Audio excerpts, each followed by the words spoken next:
it going? There it goes. Okay, hi folks. Welcome to the August Northwest C++ Users Group meeting.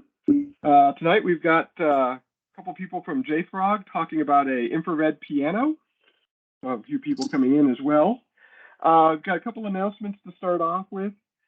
First one is next month is CPPCon. So that means a couple of things. One, it's CPPCon. And I'm not quite sure what free content they're offering this year, but there is online content on there as well. So go check that out. The second is CPPCon is still looking for volunteers, both on site, although it might be a little bit late to arrange travel, and online. So if you're interested in volunteering at CPPCon, you basically can get into the conference for free. And the deal is you work about half your time with other parts of the conference. So it's typically, you're typically in sessions or, running a couple of the booths or stuff. So you still get to actually see most of the conference.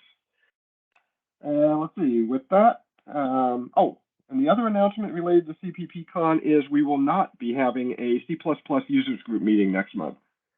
So we'll skip that so people can go to CPPCon and so forth, and we'll pick up again in October.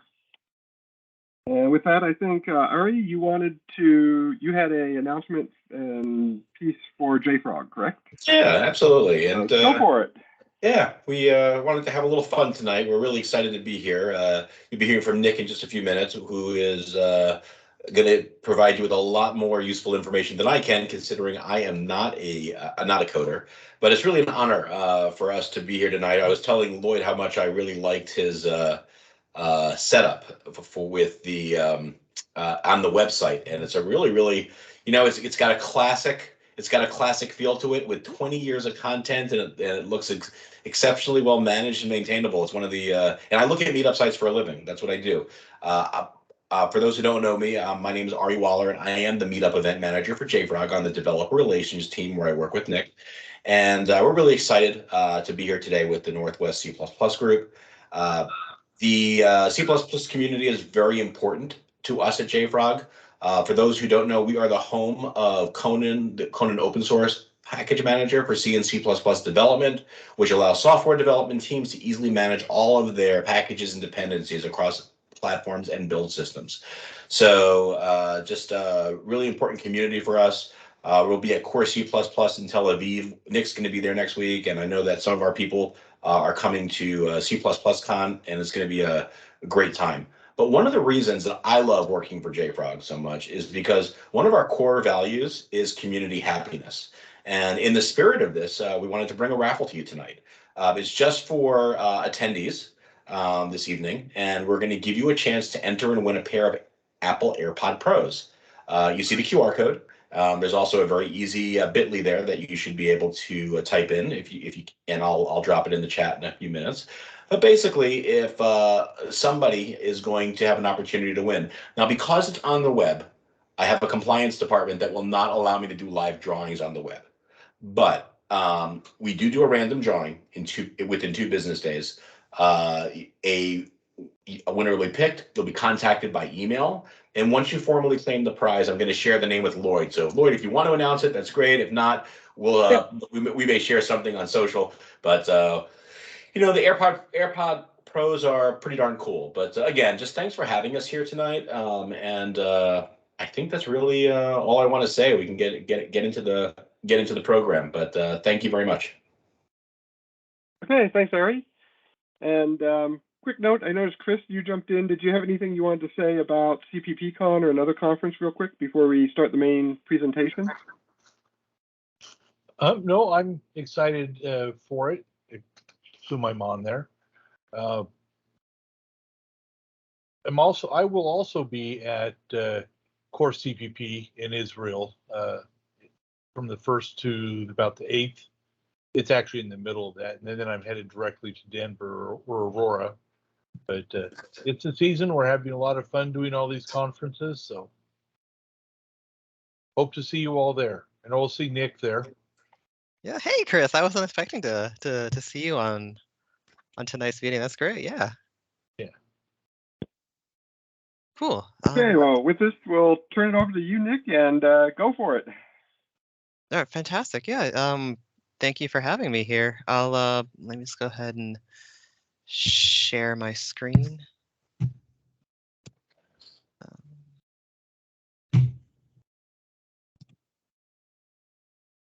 Shoot, do I have the credentials to be able to share?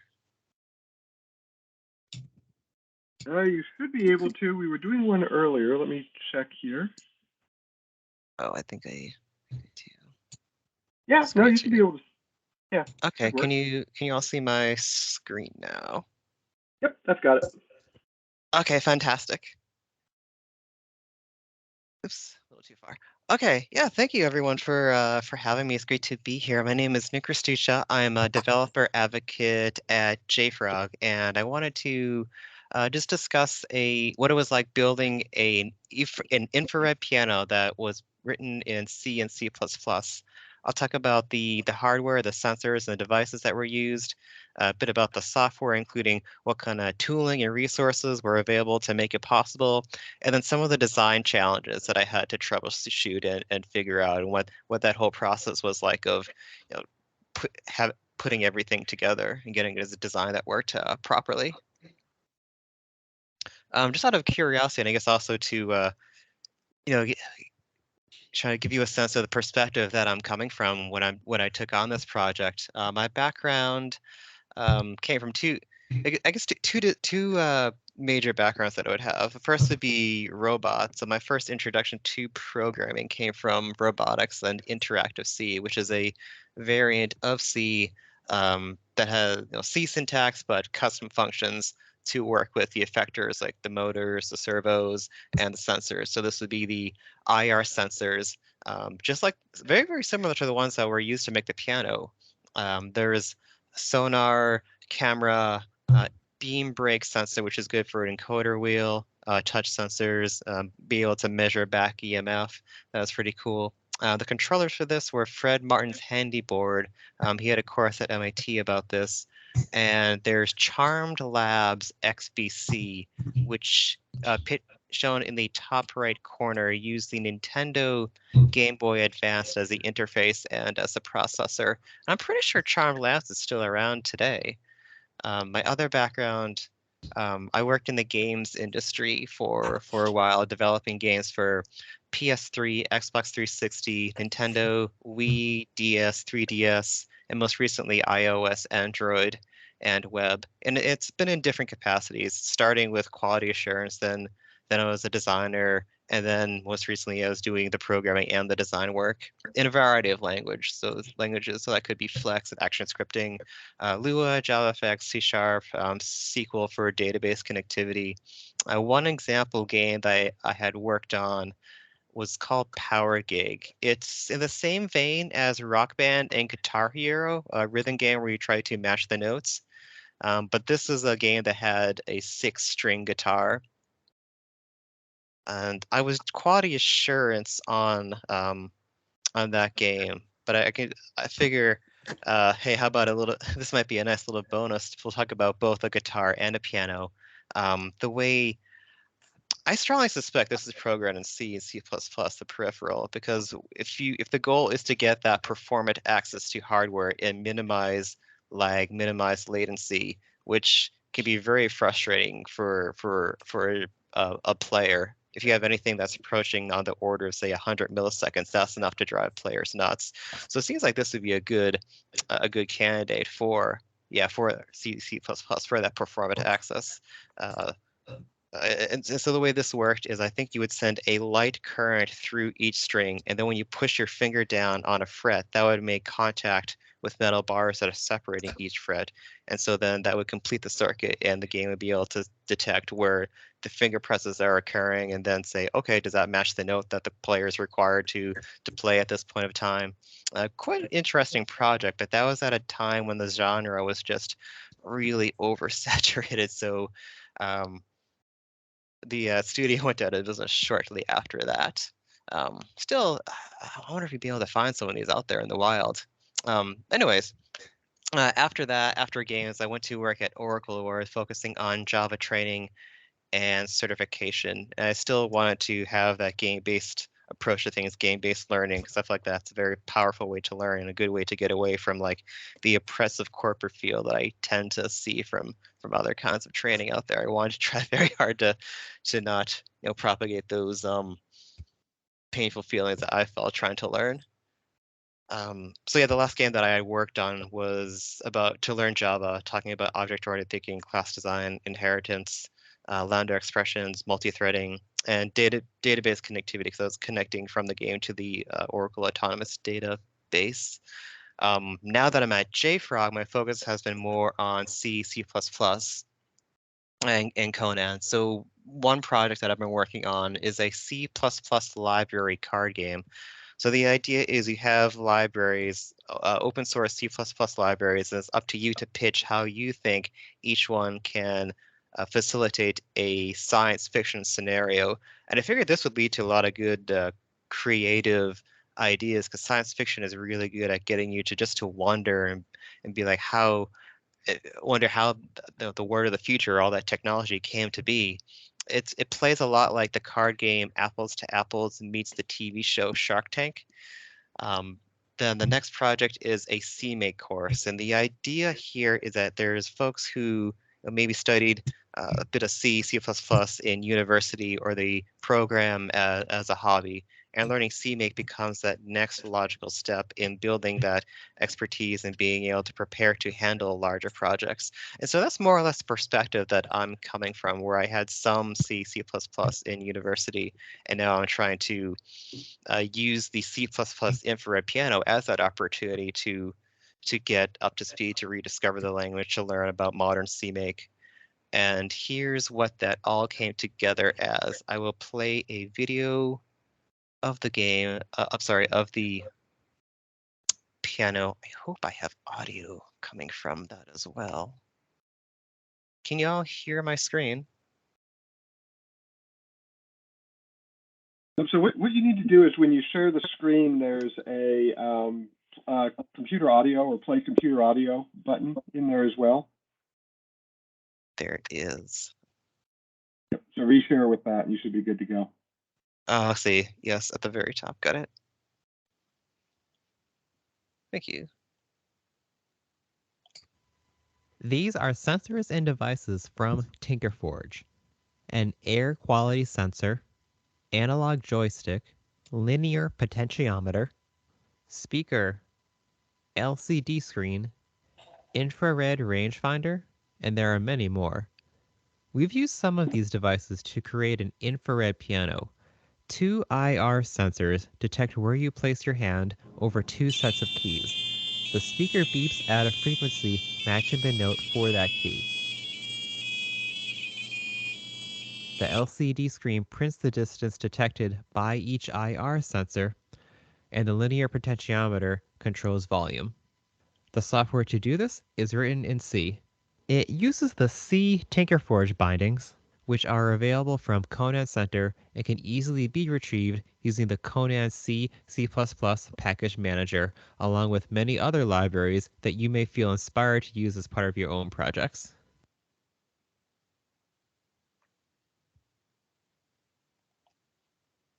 Okay. So I figured a video would probably be the best way just to demo it, because of the the hazards of doing a live demo. So yeah, so how can folks get started creating a similar project like this? And let's dive a bit deeper into everything. So TinkerForge is a German company. They make a variety of sensors and devices for these maker type projects.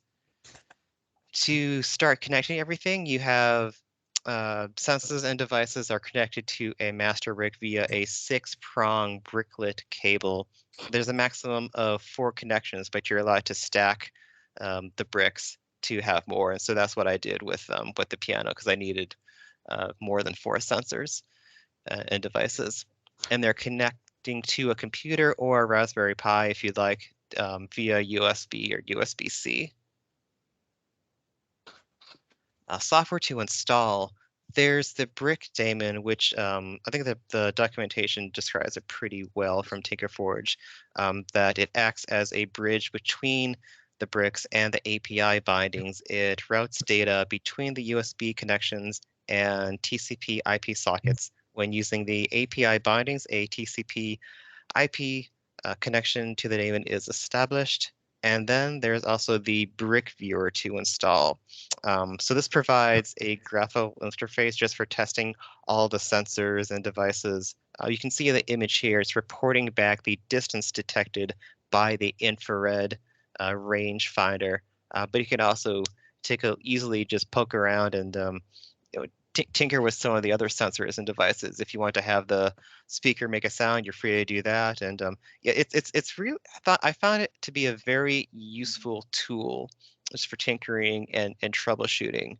But if I want to have any sort of logic that's driving how these devices are going to act, or what to do when you get a particular sensor reading, then I needed to write something in C and C++.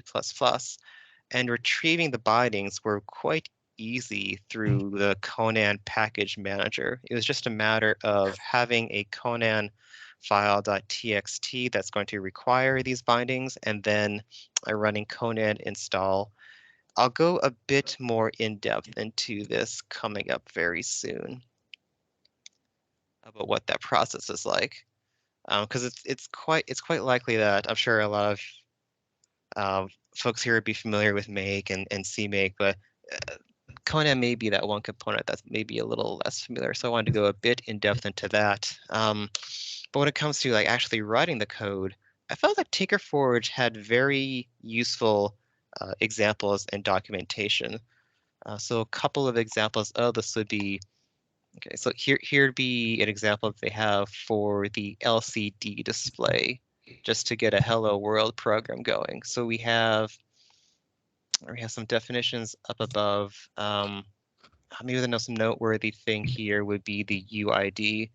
And that's just a unique identifier that's given to the device that's very easily retrievable from the viewer in one of the top corners. Go ahead and create the IP connection object. Go ahead and create an object to represent the LCD display. Then make the connection. And it's free after that. You're free to call whatever methods or whatever functions. So go this example, just let's clear the display and let's print hello world. Yeah, so I think we have our object here, and I think these numbers are XY offsets. And then yeah, we just have the text that we want to show. And at this point, you would have a terminal open where you could just press the enter key to terminate the program. So that's pretty cool. But I figured once I saw this, I figured, well, this text is a little bit too small. Is there anything that I can do to make it bigger? And yes, they actually do have a handy, big font example, and so that was nice to be able to just see an example and then appropriate it as necessary into my actual program. One other thing that I wanted to be able to do was, so this one I wanted to have the LCD display print the distance detected by the IR sensor. So before this, I just had something static. But yeah, if I want to do that, constantly updating, what would be the functional, the way to go about doing that? And so this is where I found the callback example was really useful. So it starts off pretty similar to the previous example. We have CB distance. So this is going to be the method, the function that's going to be called periodically. And in this case, it's just going to show the print the distance. And then we should have a little bit later function that will ready that to be used as a callback. And then here we are going to have that start executing. And I guess the key thing here is the 1000. This would represent the 1000 millisecond delay, or the frequency at which the callback is executed. And so yeah, I really liked their documentation. I loved having all these examples that I can draw from inappropriate and get reverse engineering and modifying, and just it was really good at allowing me to make make the progress that I needed quite quickly. Go ahead and presenting again. Okay, and then from there is just a simple matter of having my CMake list.txt file where I'm going to use find package to get the TinkerForge binding. Go ahead and add my executable and then link the executable to the bindings. And then from the command line, just CMake, make, and then run the program. I was able to get what I needed. I was able to get Hello World up and running within 1 day, and the piano development took, the rest of the development was just about 1 to 2 weeks to get the piano working. So I was really happy that I was able to do that. And it sounds like that's often not the case with C and C++ projects, that it's often quite difficult trying to wrangle any required third-party libraries. So Conan, thankfully, was able to let me do that quite easily, and I was thankful to TinkerForge for having very helpful documentation. When it comes to preparing a library so that it's available through Conan, I figured that may be worth examining, how that piece fit together. So let's see. And so just to like set the stage, just for a little bit of context on what I found the situation to be with C and C++. We did a survey, I think this is about 2018, where we asked, here's an article that says 18,000 lines of code is a huge JavaScript project. What would you define as a huge C++ project? I guess feel free to shout out your answer. Would you say 20,000, 100,000, 500, a million, 10 million? What would you all think?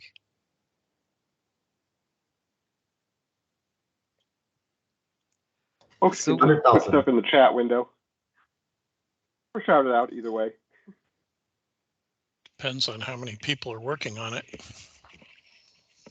Good point.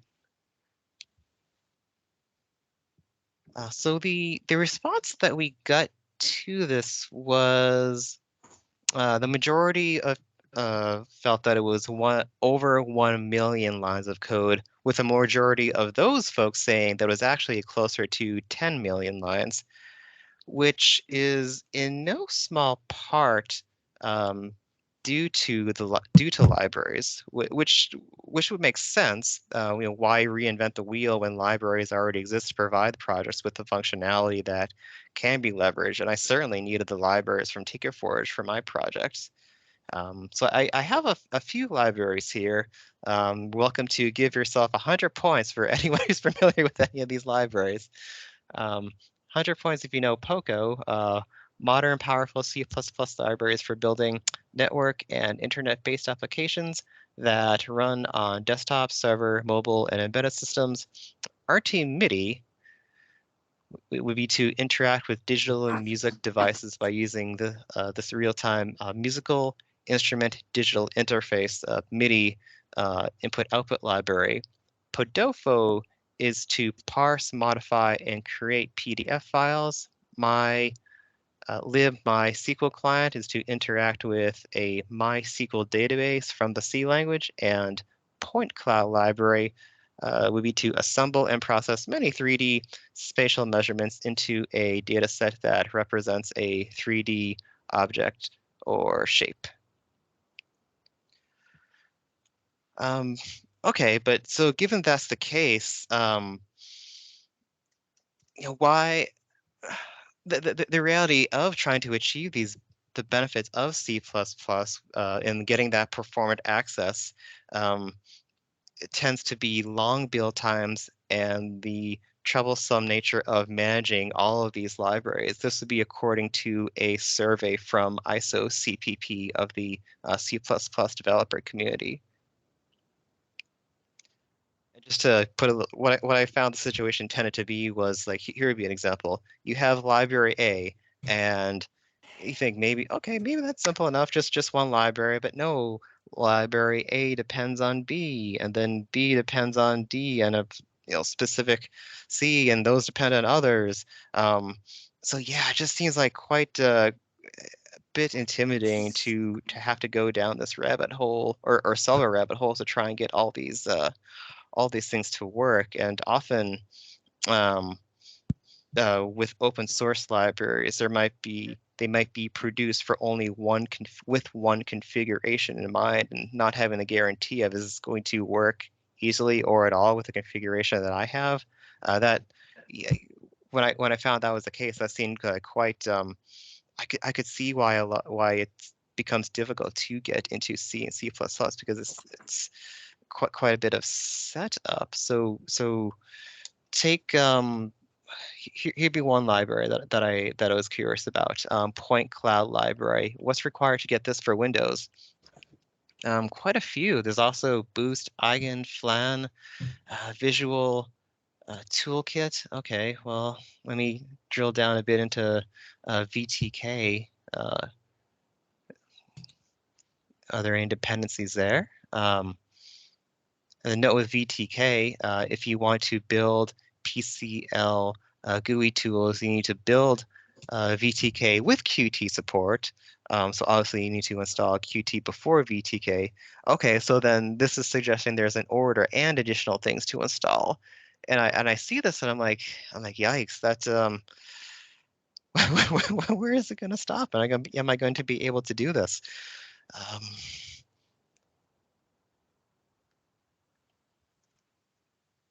And so this is where the Conan package manager had come into play.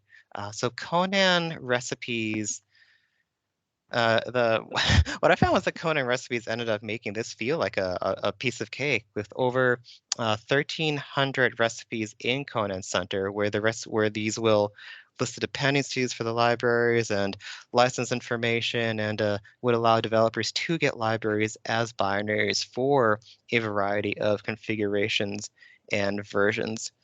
So each of these variants is given a unique ID called the package ID, which should be shown here. So if you and your friend request the same library and your configurations are the same, and you have the same architecture, compiler, operating system, you'll both get the same binary and the same ID. But if something in one configuration differs, like requesting a share library instead of static, or going from release to debug, or wanting a different compiler. So because of that different configuration, that will result in a different binary, which is reflected by a different package ID. Also worth mentioning is that Conan uses this package ID for a few things throughout the build and packaging process. For example, the package ID is a fundamental part of the directory structure for storing Conan packages. Poco, for example. So if I were to try and get Poco manually, there seems like, quite a few dependencies here. But if I want to try and instead get that through Conan, it's just a matter of I'll have my Conan file.txt. I'm going to say that I require Poco, and then go ahead and run Conan install. And I can demo that process because I was actually really See, one thing that I worry about with learning a new technology is like I've been duped before about these where they promise to work really well, and easy to set up and get going, and you'll have this amazing success and make amazing projects. Quite often I hesitate about intimidating or convoluted setup processes, but this is great. It worked quite easily. So yeah, here we have our file, and then I'm going to go ahead and call Conan install on Poco, and we can see, everything that we need is being retrieved for us. And so I'm so here I feel thankful that I don't have to manually go down this rabbit hole, that all this is being automated or done on my behalf via ConanCenter. So if I wanted to go ahead and while it's downloading, let's see if we can go ahead and poke around. Open SSL, for example. here we have, oh yeah, look, it's done. Cool. So we have a package directory, and we have here what looks to be, yeah, this looks like a package ID. Go ahead and go in there, and yeah, then I see, all right, we have our license information, we have the actual libraries, and then we have header files that we would need to include in our projects. Cool, so that looks like that. That'll be what we need. Thank you. That was that was quite convenient. And then by the same token, if we wanted to vary things a little bit, let's say instead that, well, let me put it this way. Some of these settings are within your control to modify, like the options to specify if the library should be static or shared. And the recipe will have default values if you don't specify things. So for example, what we had just downloaded would have been static libraries. But if we want a shared library instead, quite easy to go ahead and specify that in the Conan text file. And if we do that,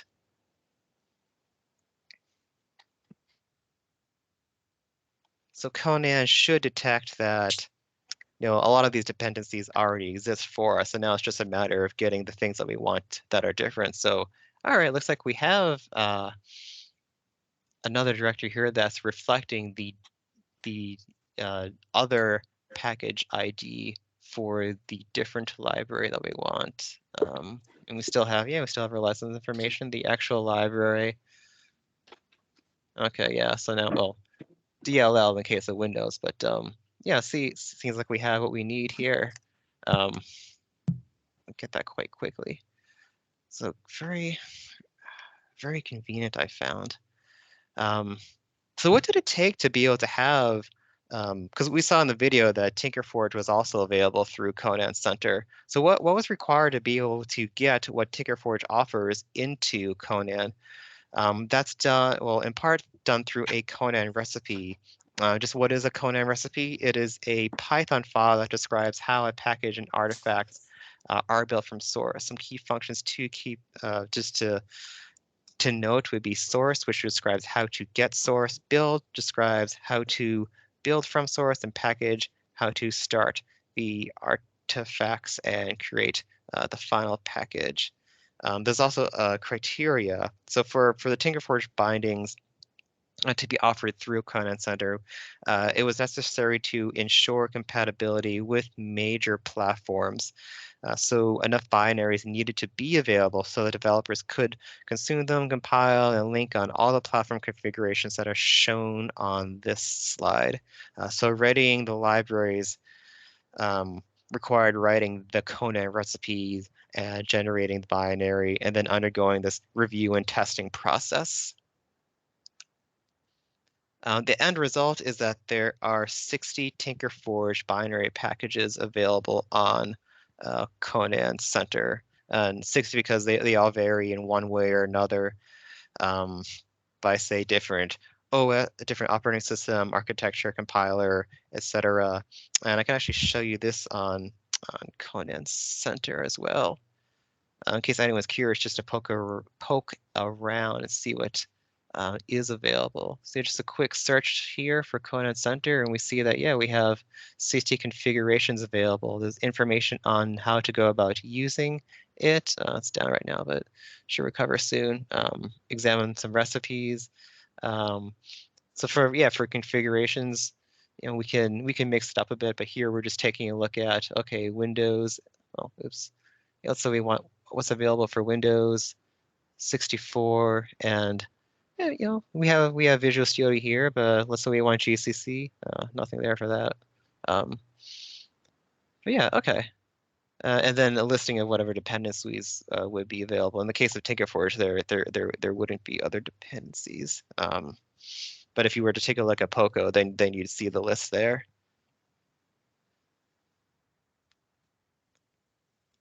And so yeah, then this would include the headers, the license information, and the actual library. So if I go ahead and go to my File Explorer again in Windows, because we took a look at took a look at some of the Poco stuff, but it's just a similar process for the TinkerForge package.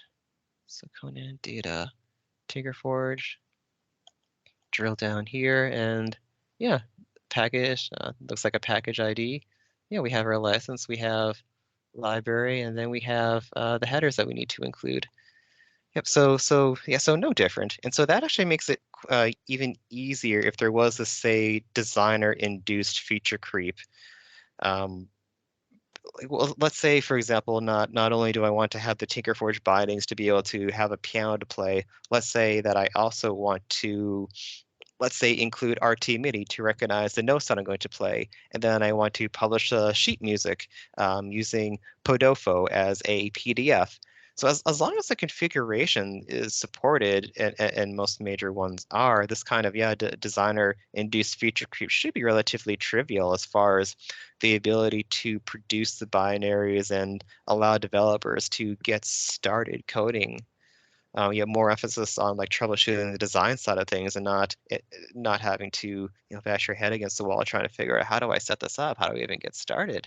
So who can use Conan? As far as licensing concerns go, Conan is an open source and published with the MIT license. It's multi-platform, meaning that it can run on Windows, Linux, Mac OS, and really anywhere that Python can run.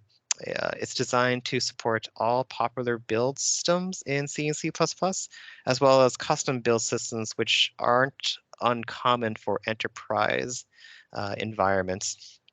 The Conan community also very active. It has several full-time developers that are sponsored by JFrog, as well as a very active community that submits dozens of pull requests each month in a Slack channel that has, I think, roughly 2,100 members, which is making it one of the most active channels within the C++ community. There's also free training available from JFrog Academy, and certainly something that developers, whether it's some kind of a maker project like the piano or whatever else, that can definitely benefit from. And similarly, library maintainers, if your goal is to make your library, why not have a goal of making your library available for the world to use and enjoy? It's pretty cool to see something get into the hands of all those people.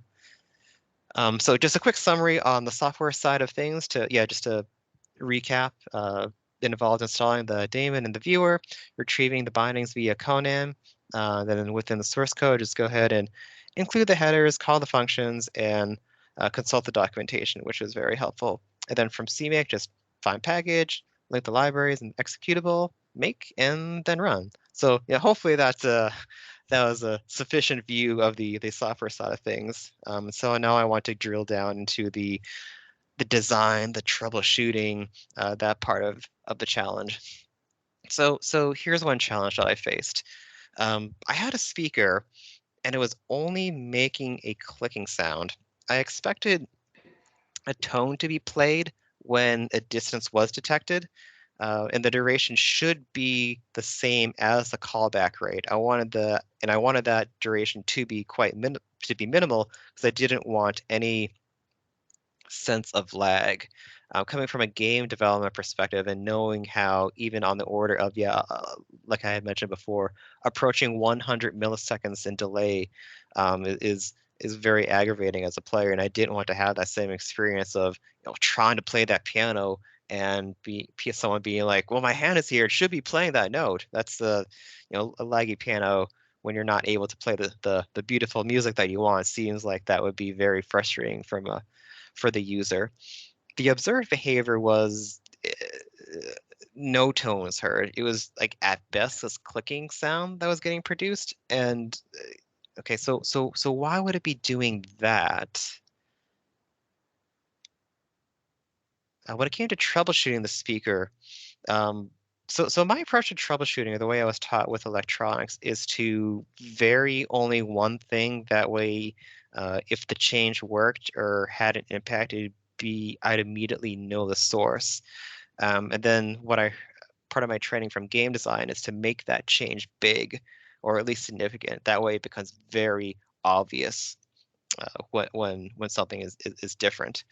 And so I actually had concerns when I was working on a robot in the past. I had made a remote control out of Lego where if you press, you had two buttons. If you press them both, it moves forward. You press one button, it turns to the right. Press the other button, it turns to the left. You don't press anything, it goes backwards. And this is before I was very good at programming, so it was all done within the while loop. And at the time, I was worried that if would the motors even go anywhere at all? Would they just like stutter, not be able to get anywhere because of the constantly looping through? Turns out, no, that wasn't the case. Even though the refresh rate was at 1 tick, it worked perfectly fine. But I wasn't quite sure. Like, is this speaker going to be designed the same way as the motor? What's going to make them different? Could that problem I was worried about in the past, be relevant here? It turns out that I think it was. So it's one thing that I changed was I changed the callback rate. I made that something on the order of 1,000. So that would be like 1 second, 2 seconds, like 10 seconds, something really big. And then I heard a tone. So I think what's happening here is that the speaker wasn't the step function that I thought it would be. Instead, there seems to be this ramp up period. And when I had a refresh rate or a callback rate that was very, very low, it was never really able to ramp up. And as I was starting and stopping before that tone could be heard. Okay, so what could I do about this? See, I don't want to reduce the callback rate because then that sets me up for a very laggy and not user-friendly piano. So the workaround that I have is that I'll keep the same callback rate, and then I'll play a tone indefinitely. There is a special number with the TinkerForge API to be able to do that. So you can see the 429.496.7295.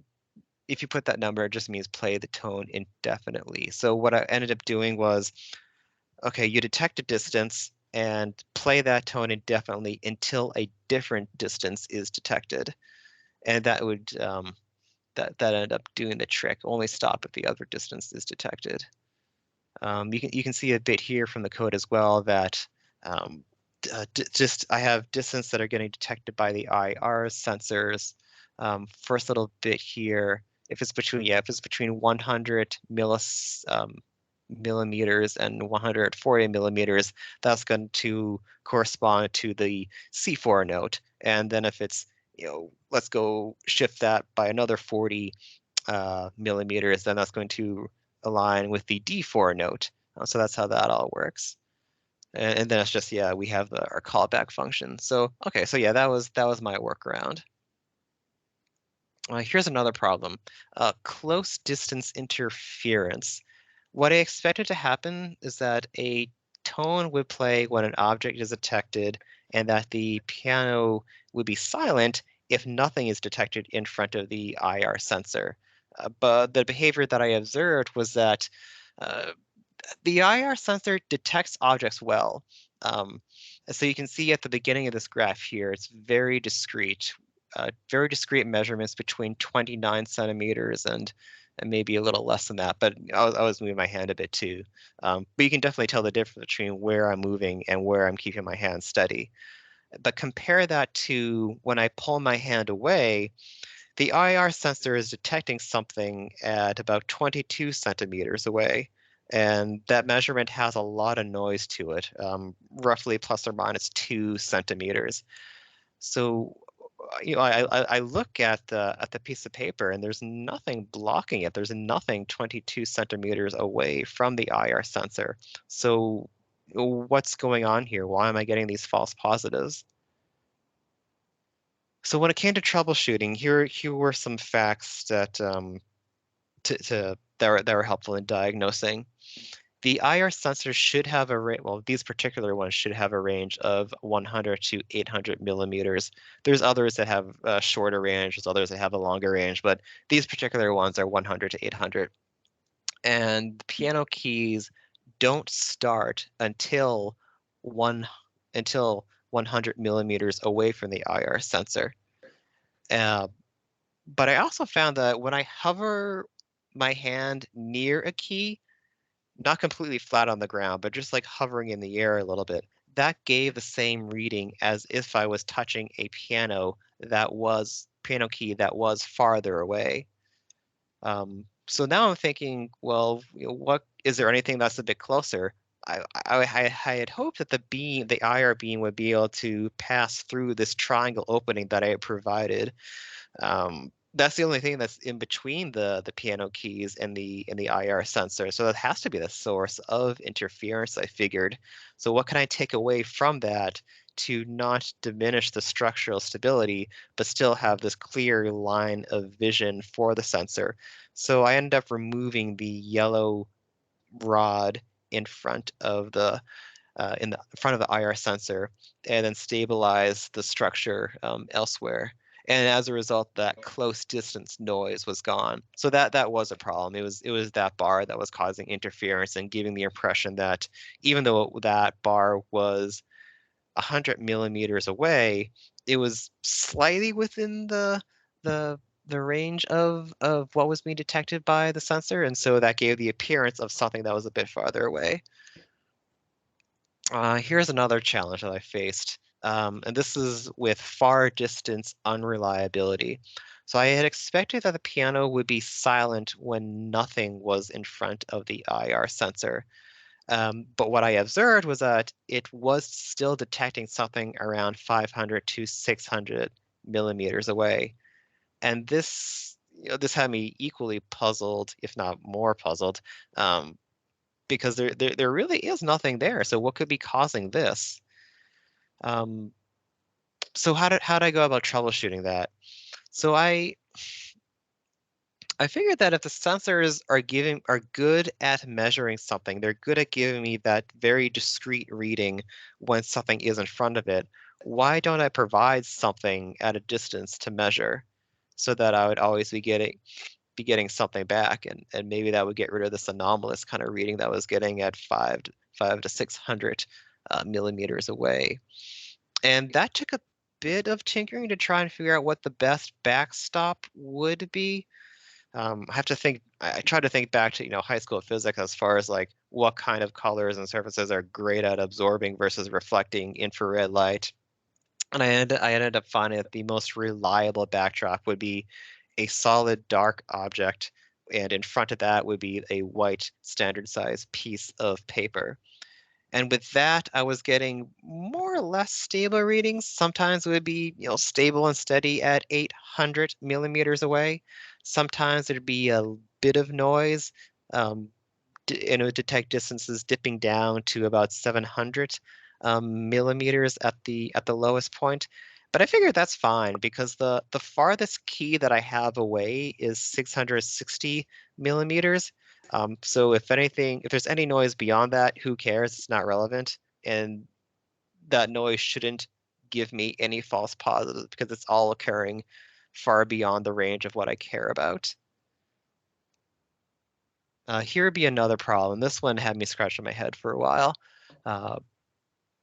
Unusable second IR sensor readings.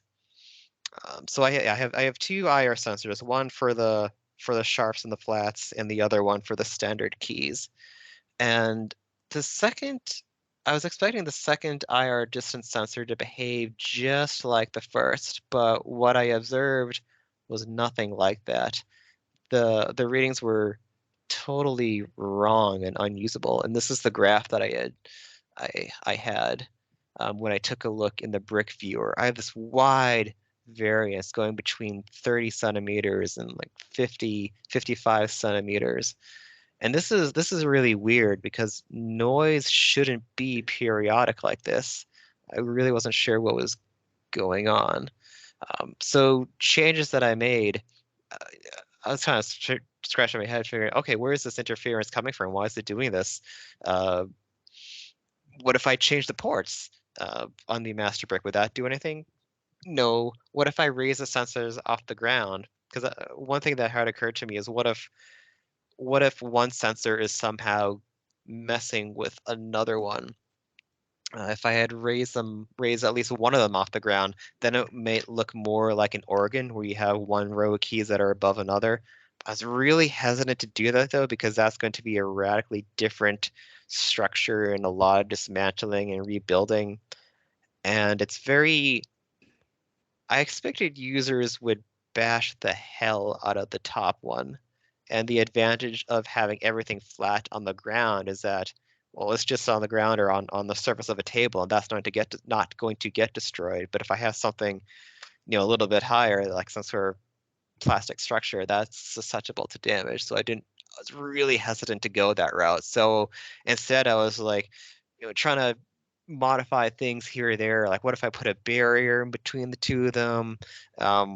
What if I just dismantle this little part of the casing, that little part of the casing, just to try and find that source of interference without having to do this full-blown rebuild?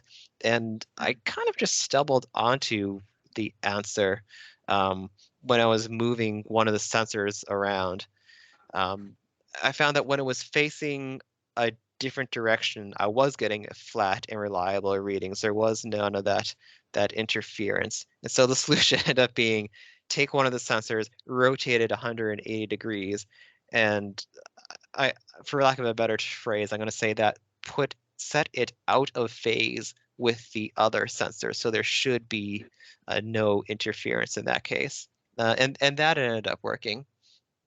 Another problem that I had was with laggy segment displays. So when I first saw these segment displays, I loved them. I love that like retro 80s or 70s, 80s kind of feel. So I figured two of these segment displays would look really cool, and it would be very obvious that each segment display corresponds to a distance sensor. But in reality, I found that the numbers were very slow to update, and the results would even come in after I had terminated the program. So that made me think, okay, well, why is everything getting stuck in a buffer like this? Why is this still going on? Other observations that I had made while I was tinkering around with this, I tried setting that callback rate higher, and that had less lag, which was good. But, well, no, I shouldn't say less lag, but it was less lag, but it also meant that I had more inherent unreliability. And like whatever was causing the lag in the segment display, I was kind of getting rid of that. But then I was creating my own lag just by having a higher callback rate. And I really didn't like that, even though, yeah, maybe instead of taking 10 seconds for the callback display to update at the proper distance, it would take 5, 4, 3 seconds, which is better, but still not great. I want something more instantaneous with very, very little lag. That's like would be the optimal user experience. And of course, if I have a high callback rate of several thousand milliseconds, well, okay, that lag of trying to update that segment display disappears. But then I'm also yeah, like I said before, it's like you could very easily move your hand from one key to the next, and none of that would be reflected or displayed. And yeah, I just didn't like that user experience.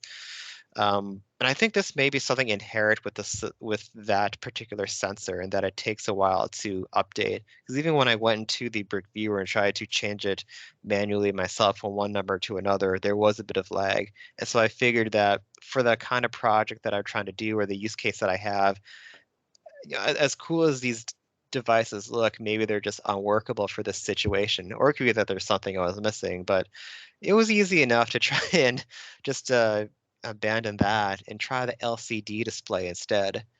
So combining the LCD display with the big font example that I had before, and being able to space these numbers out, then I'm able to display the distances that are detected, as you see in the photo here of both IR distance sensors. And so yeah, the end result would be the piano that we had seen in the video, composed of 2 infrared distance sensors, the speaker, the linear potentiometer, the LCD display, and a keyboard with a variety of notes. And thank you. That would be the end of the presentation.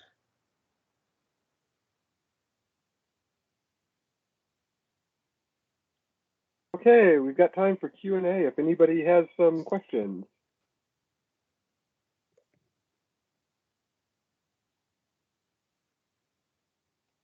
Anyone?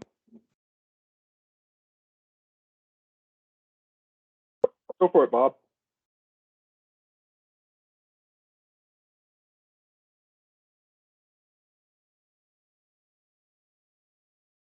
We cannot actually hear you, Bob.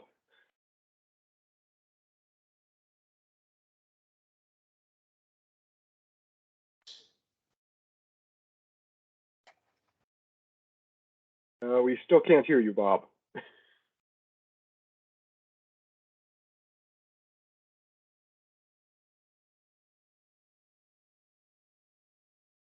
Nope, you're not muted here.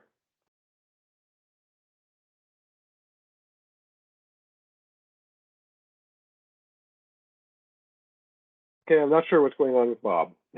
Anyone else?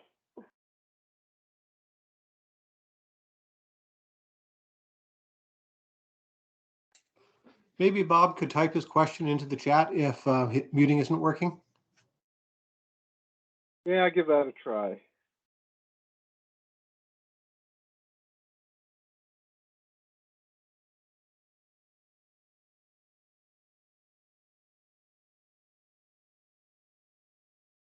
Hang on.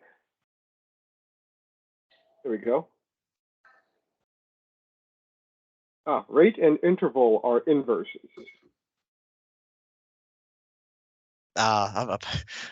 Apologies for misspeaking.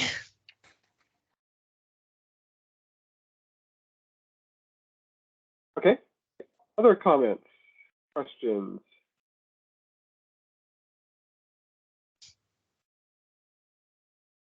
Could also be the case that I just took a look at the chat here, but it's also so Chris MacArthur is also in the room or in the chat, so it could be the case that he was answering questions during this session, but just pulled up the chat. Doesn't look like. Yeah, no, Bob's the only one who has anything in chat. Okay. There's no more questions. I did have one more note. If you do want to volunteer for CPPCon, I realized after I turned over the mic, I forgot to tell people how to do that. You could go to cppcon.org, and there's a volunteer section, and you can just sign up right there. Close that loophole. Okay, well, I guess if there's no more questions, we'll wrap it up for the evening. Thank you very much, Nick and Ari, presenting. All right, yeah. Thank you for having me. Okay, thanks again. And just another reminder, no meeting next week. There's also no meeting next week, no meeting next month. And we'll be back in whatever the month after next is. And I'm not going to try that tonight. Okay, and stopping the video.